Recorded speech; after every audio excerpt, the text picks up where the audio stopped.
ప్రభు యొక్క ఘనమైన నామాన్ని బట్టి ప్రతి ఒక్కరికి వందనాలు చెల్లిస్తూ ఉన్నాను. ఈ ఉదయకాలాన్ని నువ్వు తెలుసుకోవాల్సినటువంటి విషయం ఒకటి ఉంది. ప్రతి దానికి నువ్వు చతికిలబడవలసిన అవసరం లేదు. ఎందుకంటే దేవుని దృష్టిలో నువ్వేమై ఉన్నావో నువ్వు ఎప్పుడైతే తెలుసుకుంటావో, ఆయన నీ కొరకు ఏం మాట్లాడుతున్నారో కూడా నువ్వు తెలుసుకోగలుగుతావు.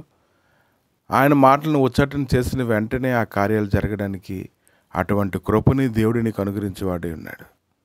యెహెజ్కేలు గ్రంథము 37వ అధ్యాయము 5వ వచనం నుంచి కొన్ని వచనాలు చూసినప్పుడు, ఆ ఎముకలకు ప్రభువైన యెహోవా సెలవిచ్చినదేమనగా,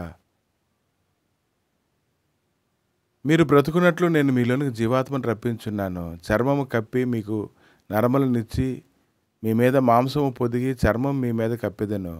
మీలో జీవాత్మ నుంచగా మీరు బ్రతుకుదురు. అప్పుడు నేను యెహోవానై ఉన్నానని మీరు తెలుసుకుందరు.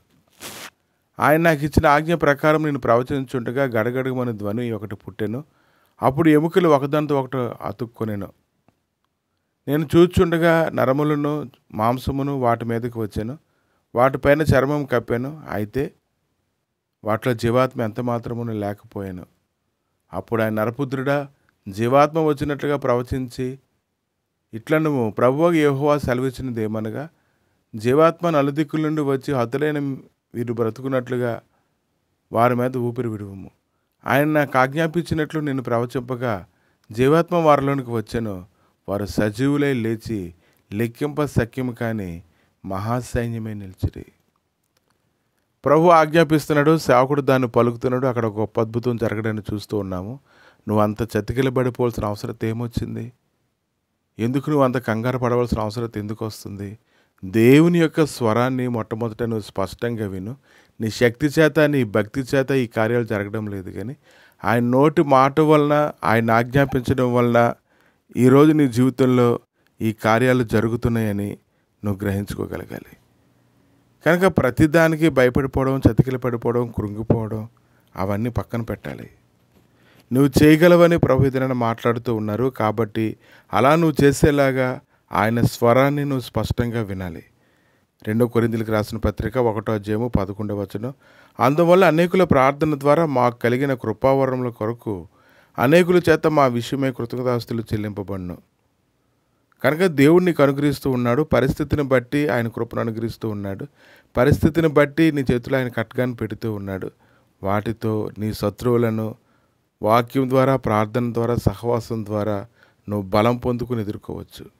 కాబట్టి దైవ సన్నిధిని నువ్వు ఎన్నడూ నిర్లక్ష్య పెట్టకు. ఆయన నీకు తోడై ఉన్నాడు. నీవెవరైనప్పటికీ కూడా ఈ దినాన్ని నువ్వేమైతే పలుకుతావో 20వ అధ్యాయము 1వ అధ్యాయము 9 వచనాల రీతిగా, ఇదిగో విరగొట్టుటకు, పెళ్లగించుటకు, పడద్రోయుటకు, నశింపజేయుటకు, కట్టుటకు, నాటుటకు జనముల మీద నీకు అధికారం ఇచ్చి ఉన్నానని ఆయన నీతో మాట్లాడుతుండగా నువ్వు ధైర్యం తెచ్చుకొని నువ్వు పలుకు. నువ్వు ప్రకటిస్తుండగానే నీ నోట్లో నుంచి ఒక సృజనాత్మకమైనటువంటి శక్తి బయలుదేరి నీ పరిస్థితుల్లో ఎండినటువంటి స్థితిని అంతని సజీవమైనదిగా చేసి నిన్ను అటువంటి గొప్ప మహిమతో అది నింపుతుంది. కాబట్టి క్రీస్తునందు ఉన్నవారు దేనికి భయపడవలసిన అవసరం లేదు. దేవుడు మనకి పిరికితనం గల ఆత్మనైతే మనకి ఇవ్వలేదు. కనుక ఈరోజు ఆయన బట్టి ధైర్యం తెచ్చుకొని మీరు ఆయన మాటలైతే చెప్పండి. మీరు గొప్ప కార్యం మీరు చూస్తారు. ప్రభా, మీ దయగలిగిన నష్టాలకు అప్పగించుకుంటుండగా ప్రభా, నీ నోటి మాట ద్వారా గొప్ప కార్యము నీ దినమున జరిగిస్తున్నందుకు నీకు స్తోత్రములు. నీ మాటలు మా నోట ఉంచి ఉంటుండగా ప్రభా, కట్టుటకు, నాటుటకు తండ్రి నేను జనముల మీదను, రాజ్యముల మీదను అధికారం అనుగ్రహించినటువంటి దేవా, ఈ సంగతి నేనైతే నమ్ముచున్నాను తండ్రి.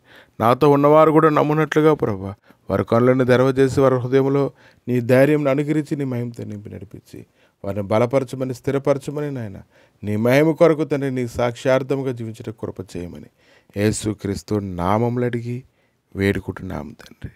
ఆమేన్.